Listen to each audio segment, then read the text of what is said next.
We've got a little bit of everything at the movies this week. We've got sad, we've got musical, we've got scary, not so scary, and more as we check back into the screening room. Welcome. Are either one of these any good? Wow, this is a good movie. It's pretty good. Well, the director from yesterday doesn't think so. It stinks. You're sorry. You waste our film. It's so bad! Thanks for checking in. This is the Screening Room Podcast, and she is Hope Madden. He's George Wolf. And we're from MaddWolf.com, and let's start off with one in the theaters, the sequel to Five Nights at Freddy's. What could it be called? Five Nights at Freddy's 2. First up in theaters, anyone can survive 5 nights. This time, there will be no second chances. 5 Nights at Freddy's 2. Why isn't it called Another Night at Freddy's? I don't know. I don't know this. But one of the first things you were quick to say in your review that we realize we're not the target audience. We are not the target audience. But it has a very devoted target audience that are probably going to love it a lot more than we did. You know, maybe. We've heard from some already. Have we? Yeah. Okay. Yeah. Well, so it's a sequel to a movie that's about a video game. The movie's PG-13. The video game is aimed at kids. It's for kids, not little kids. It's for 13-plus-year-old kids. The last time around, Josh Hartnett. Nope. Josh Hutcherson. Totally different guy. Josh H. Took a job as a night watchman at a closed down Chuck E. Cheese style pizza place called Fazbear Freddy's. And his sister made friends with some demonic animated animatronics, and a lot of people died. So they closed down the place. They've moved on, and now she's gone back to the original store, not the franchise. She's been lured back to the original that nobody even knew ever existed, but it's actually a much bigger, cooler place and has like a moat and stuff inside, like a boat ride. Yeah. Seemed very cool. Like anyway, a moat. Yeah. They're tricked into turning off the security that keeps the animatronics trapped inside the building. So now they're out. They're on the loose. I remember when I saw the trailer for this, and McKenna Grace, who we both love. Yeah. You know, she's in the trailer, and I thought, oh, this is probably one of those like Scream-esque cold opens where the person you've heard of gets killed right away. Actually, no, she doesn't have a big part, but it's a little bit more interesting than that. And there is a new animatronic that is sort of goth and a little Miyazaki-esque, and I kind of liked her. The storyline is just dumb. And the way that they just smash scene after scene after scene with, I keep saying this and I apologize for people who are tired of hearing it, no concept of continuity at all. It's so lazy. It's so lazy. I don't care if you're making a movie for 13-year-olds. You don't have to just, you can still respect them as moviegoers. Anyway, like, where did the bike come from? Anyway, I'm going off on a tangent. I'm going to assume we're not, as we've said many times, we're not gamers. I'm going to assume that a lot of the games don't really care that much about continuity. Well, it's not. Maybe a game I'm and wrong. A movie is not the same thing. I know. And there were, I'm gonna get there. There must have been some pretty good, Easter eggs, because there was a guy in the theater who laughed uproariously at sort of random things like, maybe you need a good lawyer, and then he laughed and laughed. So I'm like, okay, well, that's got to be from the video game. And, and I don't want to. I'm not disrespecting anybody who likes the video game, who wants to see these things, but I think besides that, it's just lazily slapped together without any real through line. I would love for there to have been some comedy, because it's a funny concept that, like, the Country Bear Jamboree comes to life and kills people. That's a funny idea.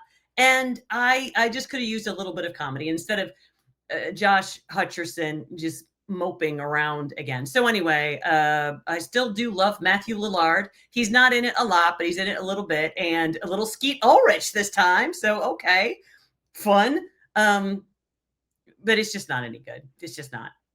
Yeah, the writer Scott Cawthorne, who is the creator of the video game, and Emma Tammy, who directed the last one, directed The Wind, which is quite a change of pace, and a really effective low budget horror Western. Really good. That's some whiplash. Yeah, it is. Right there. Mm-hmm. But yeah, if you're the target audience for this, go enjoy it.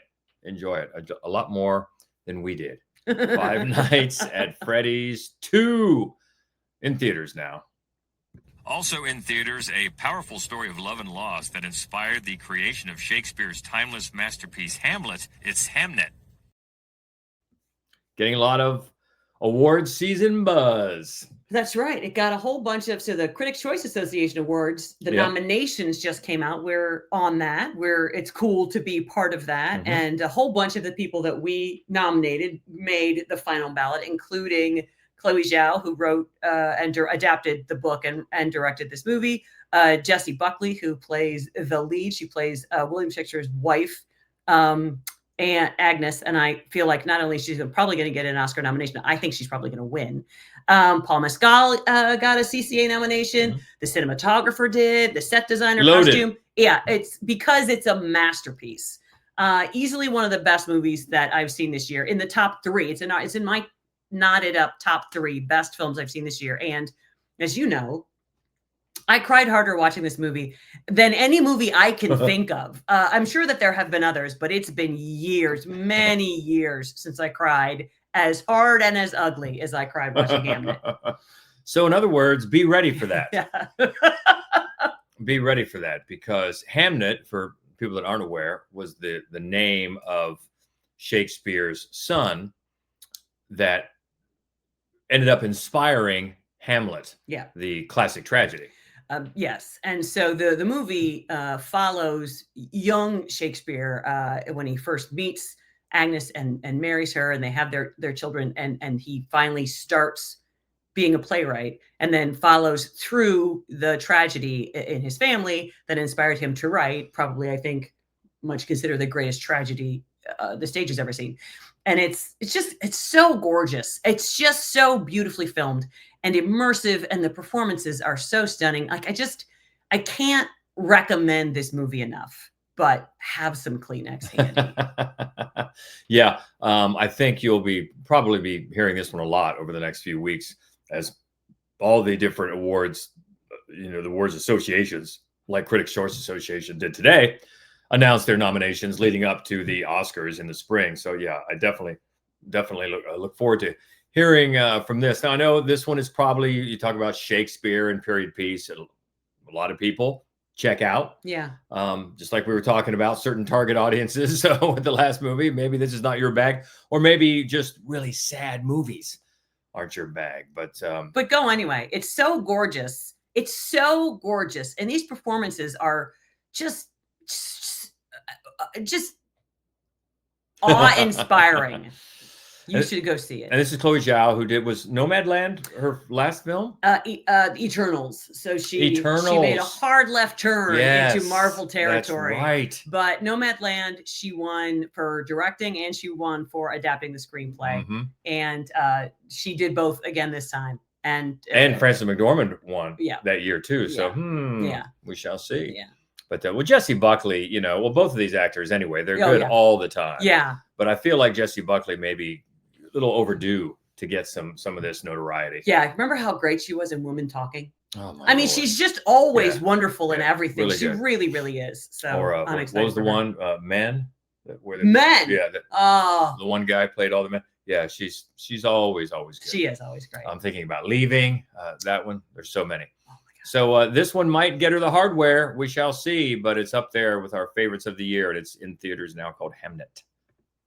Also in theaters, spanning 3 decades, the turbulent relationship between a composer and his 2 lifelong friends, a writer and a lyricist and playwright. Merrily, we roll along. This one we were surprised to see is getting such a wide rollout. Yeah. This is a film pro shot, and that refers to, just like we saw with Hamilton a few months ago, a stage musical just filmed for the screen. And this one already, before you even see it, has a hard act to follow. I mean, Hamilton did that as really good as you can imagine it being done. I mean, and this one doesn't do it as well. And to start with, it's a Stephen Sondheim play, an early flop in Sondheim's career, and it's not my favorite show. I understand why it's gotten a good cult following, or good following over the years, because it's a show about dreamers and Broadway dreamers, musical dreamers, to be more specific than that. And since it did flop in 1981 when it first hit the stage, it's gotten a lot of rewrites and revamps until finally it swept the Tonys, I think last year, from its revisioning production that starred this cast. And they're all Tony winners. Daniel Radcliffe, Harry Potter, won a Tony for his role, and Jonathan Groff, who's done a lot of Broadway and movies, including Hamilton. Yeah, you may know he was King George in Hamilton. They're the two male leads. And then Lindsay Mendez, who is a Tony winner. She won for Carousel years ago, and she was nominated for this, but didn't win. But they're all three just incredible. And the show, I believe, won. And this is directed, the movie version here, the film Pro Shot, is directed by the director of the stage version that was filmed in New York in 2024, Maria Friedman. And if you don't know the story, it travels a reverse chronological order when it starts with a really, really low point in this man's life, played by Jonathan Groff, Frank. And he is part of a songwriting duo with Charlie, that's Daniel Radcliffe. And over the years, their relationship has become estranged. So they're not working anymore because Frank has decided to go off and to go Hollywood and produce movies. And because of that, and because of his philandering, he's losing his friends, he's losing his family. And he's basically at the lowest point in his life when the show story starts reversing. Starts in 1976, travels all the way back to 1956, I believe, when they were just young and starting out and fresh-faced and so happy to get any bit of success. So it plays on that we all have, like, if I knew then what I know now type of thing. And it's got some songs you may recognize even if you're not a big musical fan. From Sondheim, Opening Doors might be the big one from this show.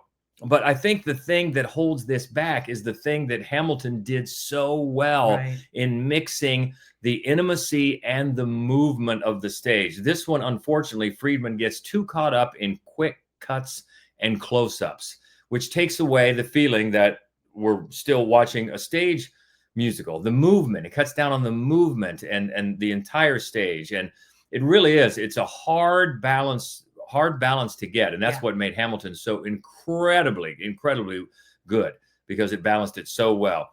This one doesn't do it quite that well.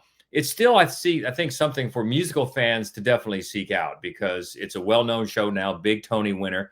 And when you get a chance to see these on the big screen, these Film Pro Shots, I think the big musical fans should do it, because I thought it was originally going to be one of those Fathom events, like one night and out. But no, this is getting a big rollout. Yeah. And, for those of us who are far away from New York City or don't have the means to go to Broadway, even if we're there, this is really the only opportunity to see the Broadway show. You might see a regional version of it. You might see a traveling version of it. You're not going to see the 3 Tony winners or nominee and 2 winners actually doing the Tony winning play. Yeah. So, and if you weren't aware, Daniel Radcliffe is great. He's great. The part is perfect for him, without really going into too much about his character, Charlie.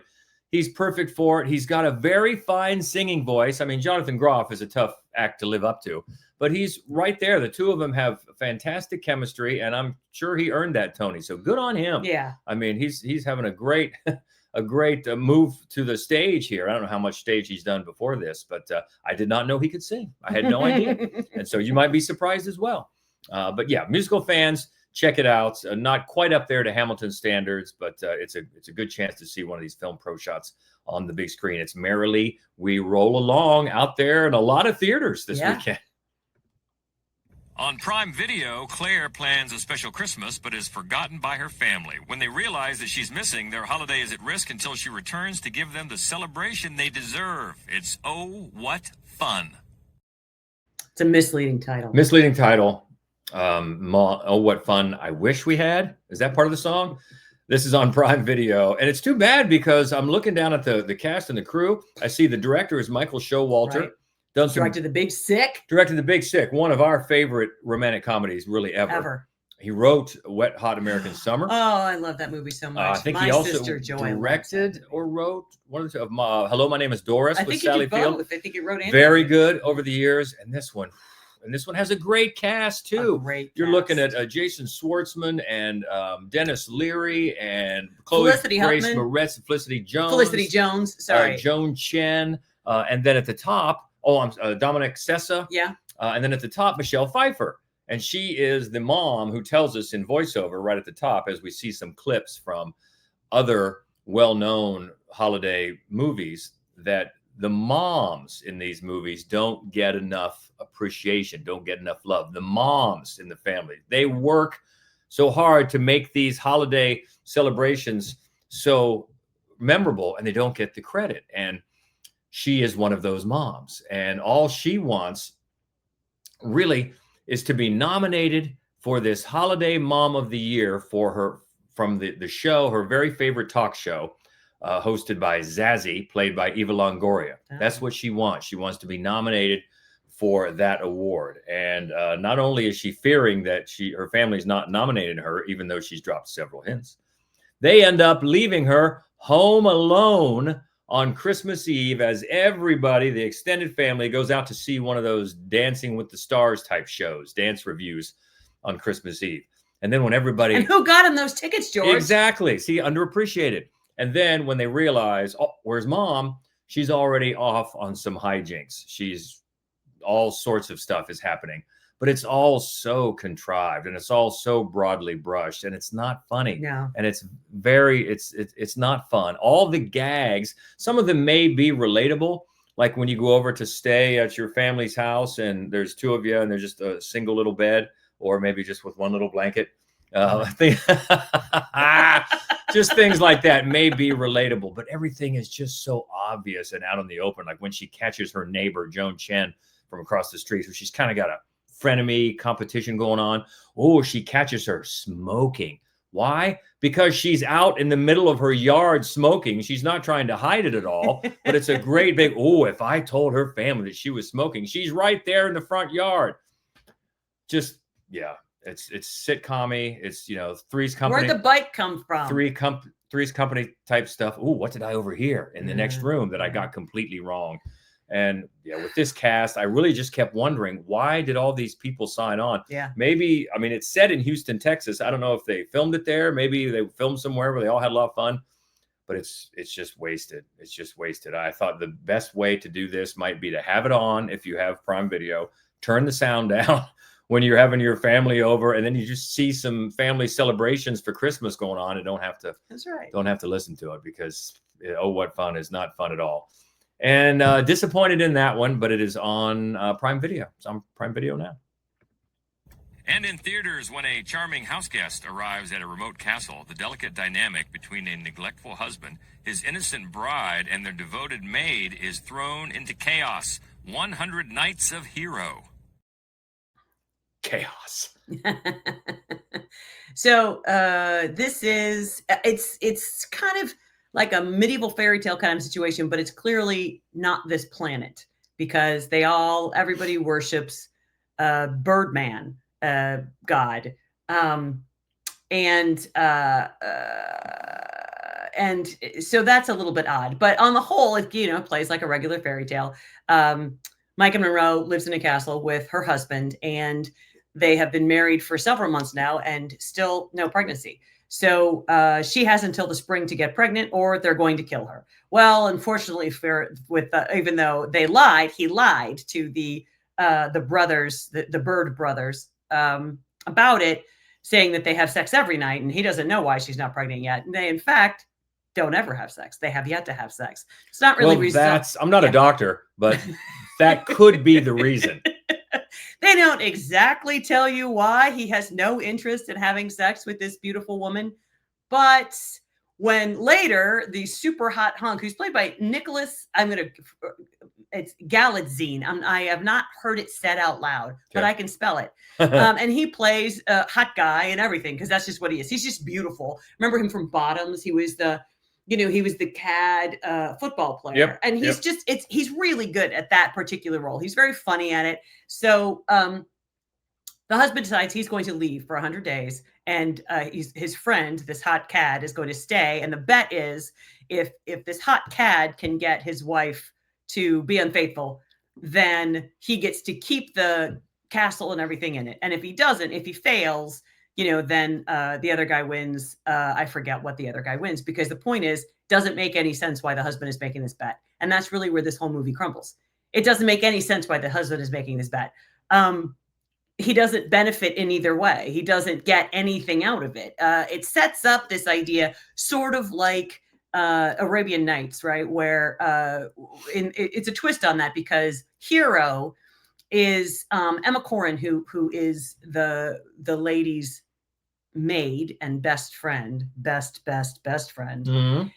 And she has a power to tell stories that actually put people to sleep for who knows how many days. They just for days. So the 100 days go by much faster than you think, because Hero is keeping her lady safe from the advances of this super hot cad by telling these stories. And the stories are essentially about 3 women who are persecuted because they seek knowledge. So it's a lot of great messaging, and it looks good. I'm a big fan of Micah Monroe. She doesn't do anything in this movie. She just looks pained. She never looks aroused by him, by Hero. She just looks very thin and pained, and that's really all she gets to do with this, which is too bad, because she's great in everything else I've ever seen her. And watch her, she's amazing.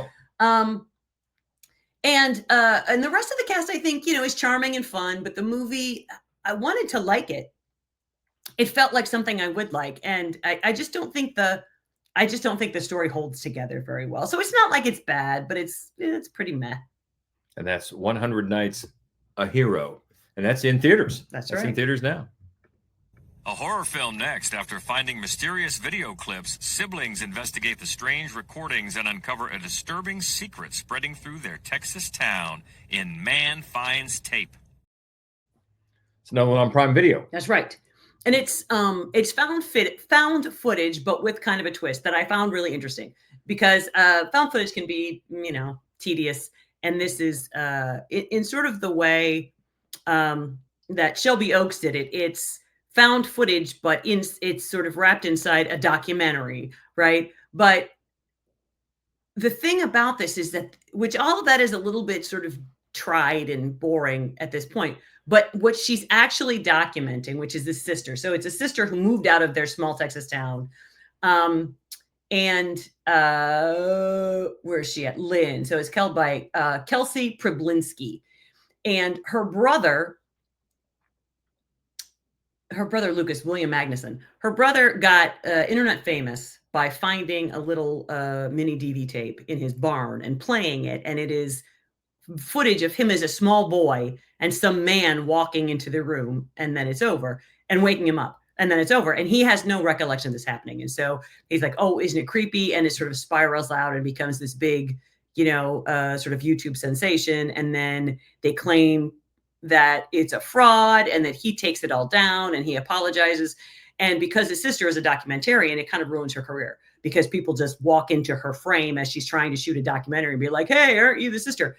So they're not close anymore, but he calls her, he's begging her to come home because he has video for her to look at. She's like just about to hang up on him. And then he goes, just watch it with me and tell me what you see. And what she sees is he falls asleep while he just goes unconscious watching the video that she's watching, and nothing happens to her, but he's unconscious and she can't get him she can't rouse him. So she drives to where he lives to see what's going on. And the tape that she gets to see that he falls asleep in is very interesting. It is of people falling asleep on the street corner. It is security footage. And then a car drives over a man and keeps on driving. And per the town, nobody ever knew what happened to this Wayne who got killed in the street. Nobody ever knows, although clearly there were all of these witnesses. And I thought, okay, that's interesting. Mm-hmm. I've seen a lot of movies, horror movies, found footage movies. This is an interesting angle. And what gets better, because every time somebody else who lives in the town watches that same footage, people who were there when it happened, they all fall asleep while it's playing. Okay, I'm hooked. Yeah. And what's unfortunate is they can't make it work out. They can't come up with a good payoff. There are some good ideas later. There's worms. There's a a creepy stranger played by Brian Villalobos, and he's really, really good as well. There are a lot of good performances in this movie, and I think that there's a good metaphor about religion as sort of a parasitic body, particularly in small southern towns. I like that as well. I just don't think that they could pull it all together, and they sort of paint themselves in a corner with both the found footage and the source of the mystery, and it just doesn't all gel for me. So yeah, definitely some cool ideas there. yeah, for sure. To get you into it, but then you got to have a nice, satisfying payoff, and not too much. No, which is unfortunate. Yeah, but add it to the list of found footage horror, and a lot of people really like that. That's true. And that is on theaters or streaming. It is streaming. It is Streaming on Prime. on Prime. Man finds tape. Another horror film streaming this week. Carrie has been fascinated by the local legend of the pig people of Pig Hill, revolting creatures who breed and cause havoc in the area. As the 10th woman goes missing, Carrie can't stop thinking that there could be more to these stories. Pig Hill.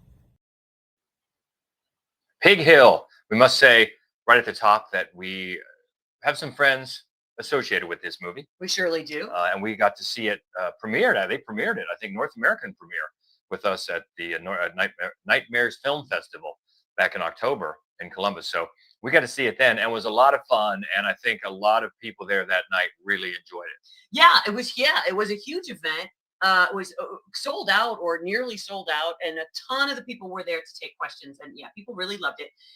It is sort of an urban legend kind of a thing that this woman is investigating about her hometown and these women who go missing, and the pigmen who live on Pig Hill and what they might be up to and whether they exist or not. And Dino Tripodis, who is from here in town, he plays a guy who lives up there on Pig Hill, and he's a friend of ours, but he does a great job. He does. And it's from Kevin Lewis, who did Willy's Wonderland.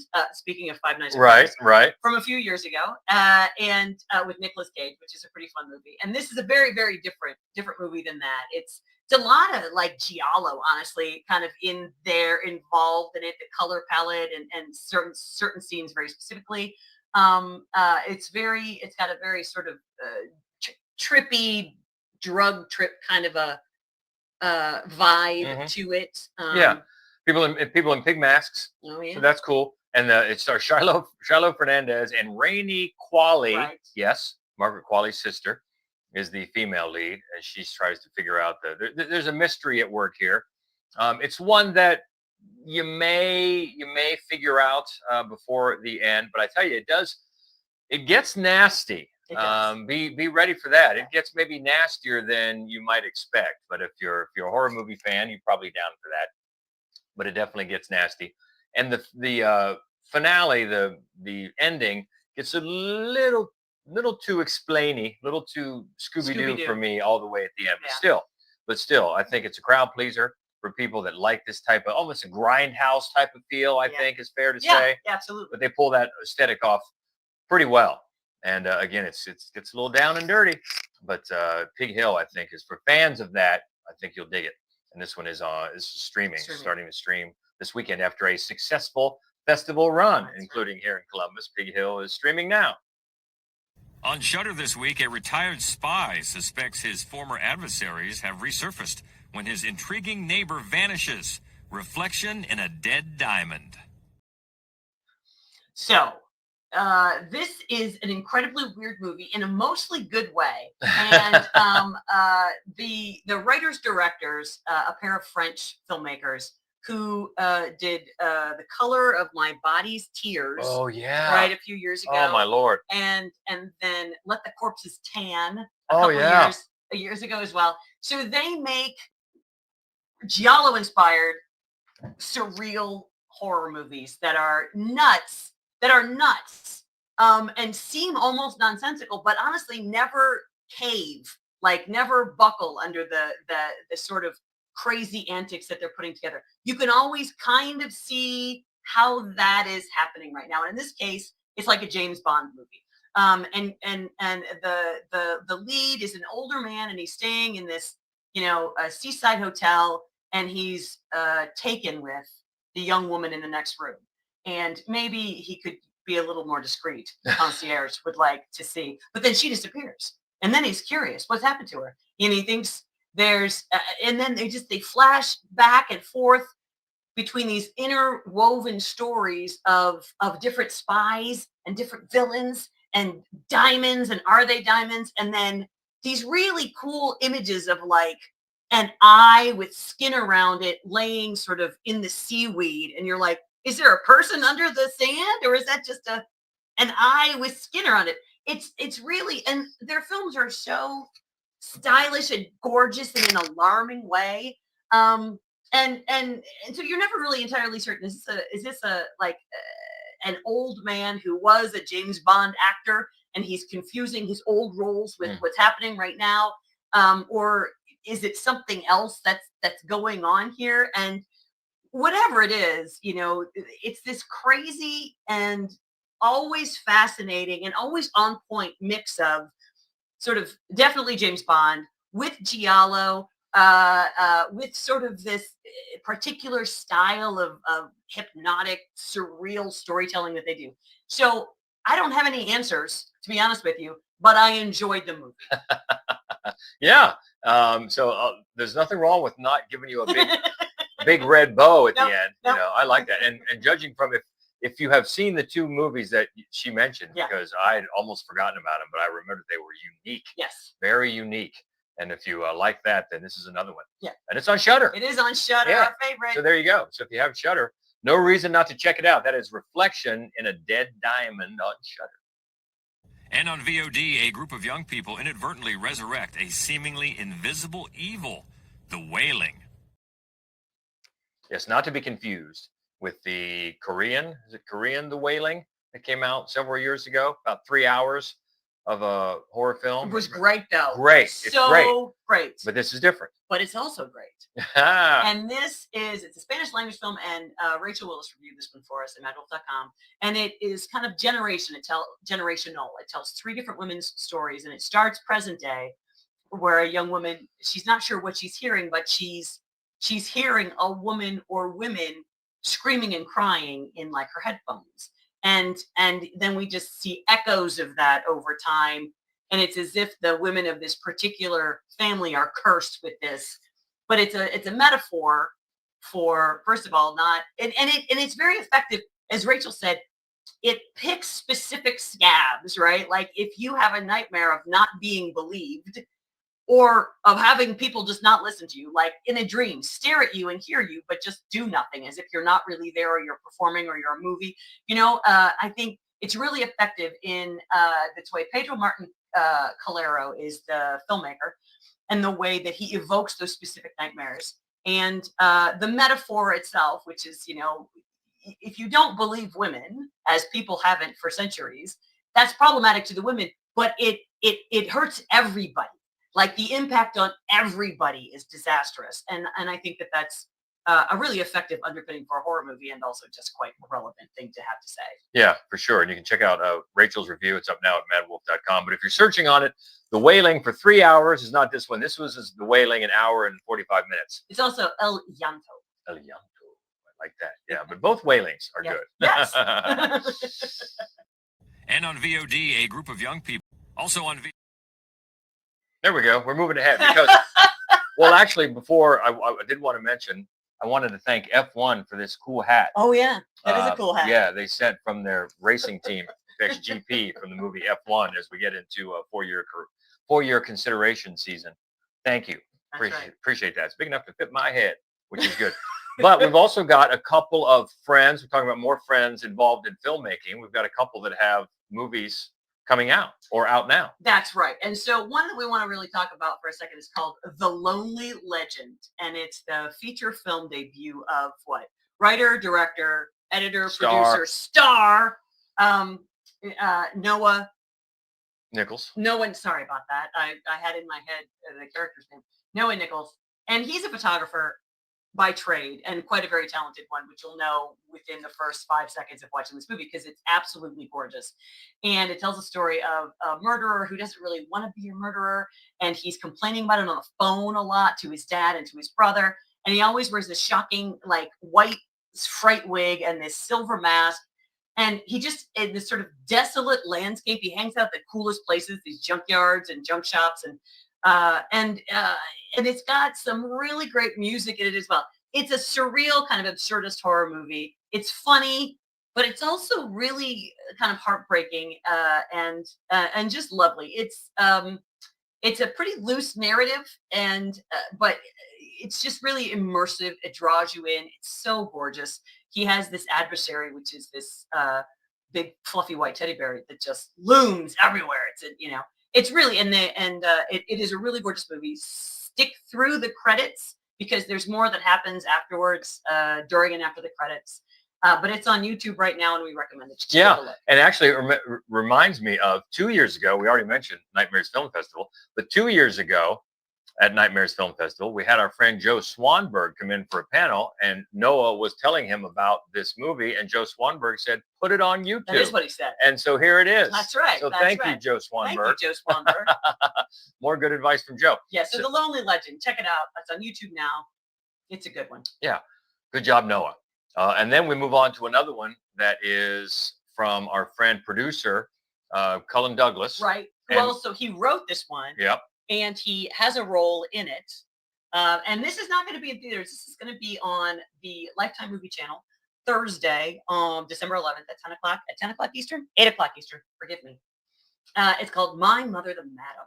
And it's like a crime thriller about a woman, an investigative reporter who finds out at her dad's funeral that she was adopted and that her mother, her birth mother, might be a notorious madam, and she might be responsible for the dad's death. Whoa! So it's a lot to unpack there, and I'm eager to see where it goes. Some other fine Columbus actors made their way into it, although it's actually mainly like an LA cast, like actors that you have heard of before. But it was great to see in the trailer some familiar faces, friends of ours, and Cullen is great, and we're excited to get a chance to see it. So we normally don't talk about TV movies because, we have to draw the line somewhere. And we don't watch a lot of TV. No, but we're going to watch this one. It's going to be December 11th, 8 o'clock. 8 o'clock, Lifetime Movie Network. All right. That's My Mother the Madam. My Mother the Madam. All right. That takes us to next week at the movies, the Shocketeer off this week. And the big one next week at the movies is the latest from James L. Brooks, Terms of Endearment. That's right. And more. He's back with one called Ella McKay. And also Silent Night, Deadly Night. They've gone and remade it. So I'm going to have to see how that goes. It's got to be better than the first one. Also, the directorial debut of Scarlett Johansson. No, Kate Winslet. Kate Winslet. That's right. I was thinking of Eleanor the Great. Yeah, Eleanor the Great.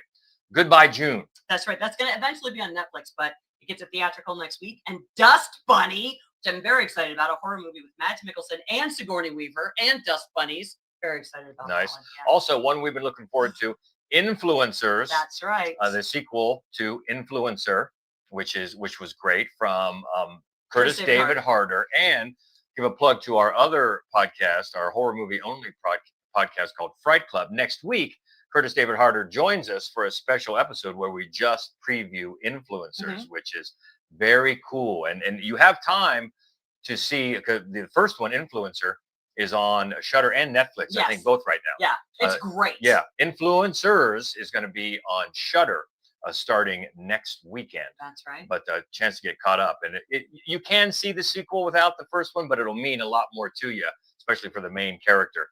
And that's all we should say about that. That's right. But so Influencers comes out next week. And also Diane Kruger in a thriller called Visions. Okay. So a lot coming up as we head toward the holidays and more into the award season. So what do you think about these though this week though? Five Nights at Freddy's, loving it. Oh, what fun, loving it. All right. Let's talk. Did Hamnet make you cry? Probably. You can always reach out and find us. We're MaddWolf Columbus on all the socials. The main website is maddwolf.com. And as I mentioned, our other podcast, Horror Movies Only, is called Fright Club. So lots of ways to get in touch. We hope you will. Have a great week. We'll talk next week. And until then, she is Hope Madden. He's George Wolf. And this is the Screening Room Podcast. See ya. I do wish we could chat longer, but I'm having an old friend for dinner. Bye.